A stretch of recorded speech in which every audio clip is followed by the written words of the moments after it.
सर्व नाथ भक्तांना माझा नमस्कार।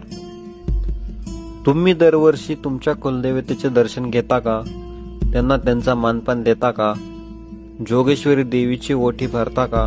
जे काय पूजा आहे, जे काय तिचं करण्याचं वृत्त वैतल्य आहे, करता का?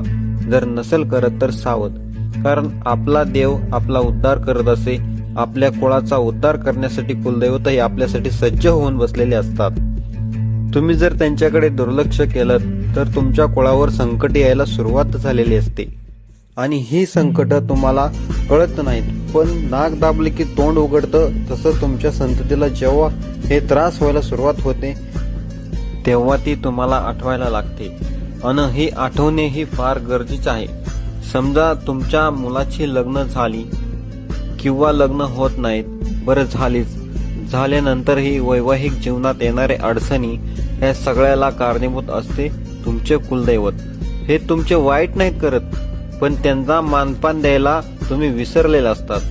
तर नक्की लक्षात ठेवा, जर तुमच्या कुळामध्ये कुळ वाढत नसेल, वंश वाढत नसेल, वंशवेल वाढण्यासाठी काही अडचणी येत असेल, संततीमध्ये बाधा असेल, संतती अतिशय वेगळ्या प्रकारची निर्माण झालेली असेल, किंबहुना बौद्धिक क्षमता नसेल किंवा तुमच्या प्रगतीमध्ये अडचण असेल, तर नक्की तुम्ही तुमच्या कुलदेवताला न विसरता दरवर्षी त्यांना मानपान देणं, दर्शन घेणं हे फार महत्वाचंच आहे।